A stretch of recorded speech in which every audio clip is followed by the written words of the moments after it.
నమస్తే నేను Priya S7 news కి స్వాగతం. డాక్టర్ అంబేద్కర్ కోనసీమ జిల్లా కొత్తపేట నియోజకవర్గం మాలల జేఏసీ సమావేశం ప్రభుత్వానికి తీవ్ర హెచ్చరిక. రావులపాలెంలో నిర్వహించిన మాలల జేఏసీ సమావేశంలో నాయకులు తీవ్ర ఆగ్రహం వ్యక్తం చేశారు. మందకృష్ణ మాదిగపై తక్షణమే రాజద్రోహం కేసు నమోదు చేయాలి అని డిమాండ్ చేశారు. అంబేద్కర్ ను కించపరిచే వ్యాఖ్యలు చేశారని ఆరోపణ. విజయోత్సవ సభను అడ్డుకుంటామని స్పష్టం. శాంతి భద్రతలకు విఘాతం కలిగించేలా వ్యాఖ్యలు చేస్తున్నారని విమర్శ. మాలల మధ్య సమస్యలు సృష్టించే ప్రయత్నం చేస్తున్నారు అని ఆరోపణ.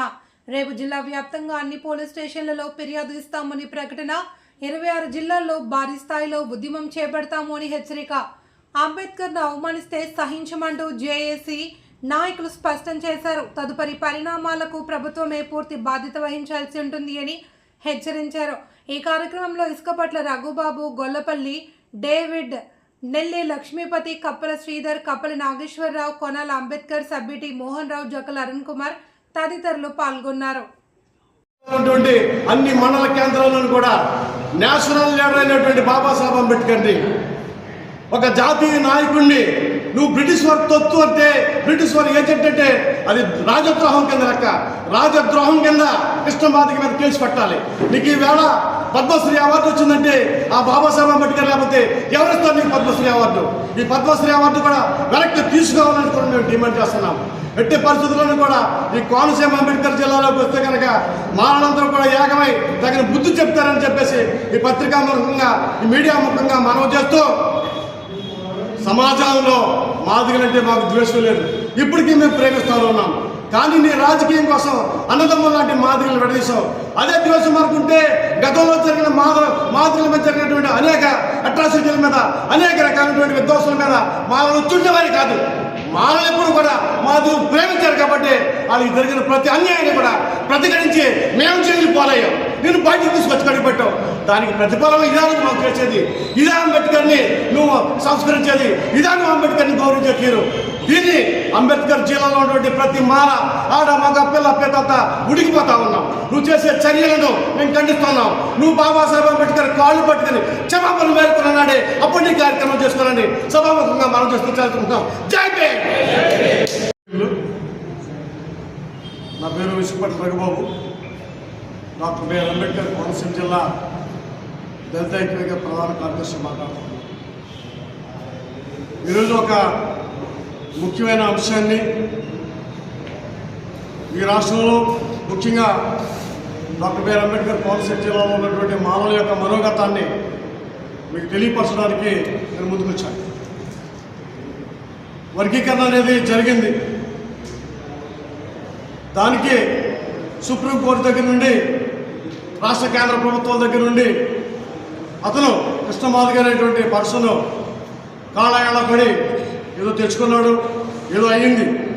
దాని గురించి మేమైతే హీరో గారి తర్వాత తగినంత ఉద్యమం చేయలేదు. కానీ మా తాలూకా మంచితనాన్ని, మా తాలూకా సహనాన్ని పరీక్షిస్తూ ఈ కృష్ణమాదిగ అనేటువంటి పర్సన్ చాలా కాలం నుండి మా మానవ జాతిని ఎగతాళి చేసుకుంటూ, మాట్లాడుతూ, కించపడుతూ, మాట్లాడుతూ, అతను ఎక్కిన ప్రతి స్టేజ్ మీద కూడా మా మానవ జాతిని అలాగే రకంగా మాట్లాడుతూ ఉన్నాడు. మేము సహించుకుంటూ వస్తున్నాం.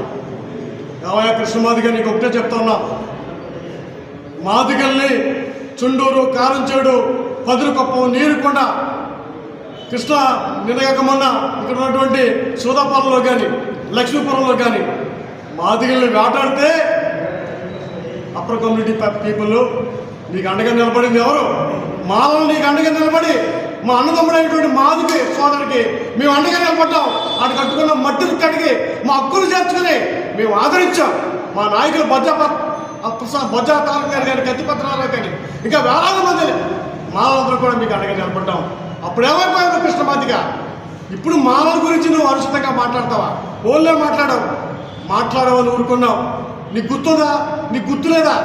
ఇవాళ మాదిగతో పాటు ఈ దేశంలో ఉన్నటువంటి 1200 కులాలు, ఎస్సీ జాబితా ఉన్నటువంటి కులాలు, ఎస్టీ కులాలు అందరూ కూడా ఆ మహనీయుడు బాబాసాహెబ్ అంబేద్కర్ దయ వల్ల ఇవాళ బట్ట కట్టి బతుకుతున్నాం. రాజకీయంగా, ఆర్థికంగా, సాంఘికంగా ఉద్యోగాలు తెచ్చుకుని, ఇళ్ళు మేళ్ళు ముద్రలు కట్టుకుని నువ్వు నేను బతుకుతున్నాం.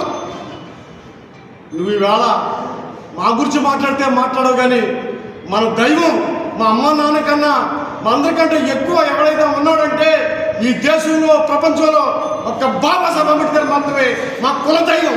అటువంటి కులదైవాన్ని నువ్వు బ్రిటిష్ వారి ఏజెంట్ అని నీకు మాట్లాడడానికి నీకు నోరు ఎలా వచ్చింది? బాబాసాహెబ్ అంబేద్కర్ బ్రిటిష్ వారి ఏజెంట్ అయితే నీకు ఈవేళ ఈ హక్కులు ఎలాగొచ్చి ఉండేవి? నువ్వు ఈ ఉద్యమాన్ని ఎలా పోరాటం ఉండేవి? ఆయన తెచ్చినటువంటి హక్కులు, ఆయన తెచ్చిన రిజర్వేషన్లో ఇవాళ వాటాలు తీసుకుని ఈవేళ తెన్న ఇంటి వాసన లెక్కలాగా ఆయన బ్రిటిష్ వారి ఏజెంట్ అంటున్నావు, రాజ్యాంగం రాయలేదంటున్నావు. ఎవరో బాబు జగజ్జనరావు గారే అంతా చేశారని నిష్టానుసారంగా మాట్లాడుతున్నావు. బాబు జగజ్జనరావు గారు అంటే మాకు గౌరవే. ఆయన గురించి మేము ఎప్పుడు తక్కువగా మాట్లాడలేదు. ఆయన కార్యక్రమాలు కూడా ఉన్నాం. కానీ ఇవాళ నువ్వు ఈ కార్యక్రమాలు చేసి మా మానవుల యొక్క ఆత్మను పరిశీలిస్తున్నావు, మా సహనాన్ని పరిశీలిస్తున్నావు. మాకు ఈవేళ వర్గీకరణ పోయినటువంటి సందర్భంలో మేము బాధపడుతున్నాం. మాకు ఈవేళ 80 మార్కులు వచ్చినటువంటి పిల్లలకు కూడా ఉద్యోగాలు రావట్లేదు. మా దగ్గరికి 50 మార్కులు 30 మార్కులు వచ్చినట్టు కూడా ఉద్యోగాలు వస్తున్నాయి. ఓన్లే ఎందుకు తెచ్చుకున్నారనుకో మాకు బాధ లేదు. కానీ బాబాసాహెబ్ అంబేద్కర్ని నువ్వు అనుచితమైన వ్యాఖ్యలు చేసి ఇవాళ సభ్య సమాజంలో మా దేవుడిని మరి కించపరచడమే కాదు, ఏ అంబేద్కర్ జిల్లా పేరు పెట్టుకున్నామో అదే జిల్లాకి నువ్వు వచ్చి మాదిగలతో విజయోత్సవ సభ నడిపిస్తానంటున్నావు. ఇది ఎంతవరకు సమంజసం అంటున్నాం? మేము గాయపడి ఉన్నాం, అనేక రకాలుగా మేము ఈవేళ కృంగిపోయి ఉన్నాం. వర్గీకరణ విషయంలో మా పిల్లల యొక్క భవిష్యత్తు కోసం ఏంటని మేము ఆలోచిస్తూ ఉన్నాం. ఈ క్రమంలో మా మీద నువ్వు ఛాలెంజ్ చేయడానికి, మా మీద సవాల్ చేయడానికి, మానవుల యొక్క వాళ్ళ పరిశీలన చేయడానికి, వాళ్ళ సహనాన్ని పరిశీలన చేయడానికి మా మీద ఏదో చేద్దామని అనుకుంటున్నామేమో. ఖబర్దార్ బాలకృష్ణ గారు మీకు చెప్తా ఉన్నాం. మేము ప్రభుత్వం కూడా మేము ఒక ప్రశ్న అడుగుతున్నాం. ఈ రాష్ట్ర ప్రభుత్వాన్ని కూడా ఒక ప్రశ్న అడుగుతున్నాం. అయ్యా, మీరు జిల్లాను ఒక యూనిట్గా తీసుకుని వర్గీకరణ చేస్తానన్నారు, రాష్ట్రాన్ని యూనిట్గా తీసుకుని వర్గీకరణ చేసేసారు. ఇవాళ తెలంగాణలో 9/5 ఇచ్చారు.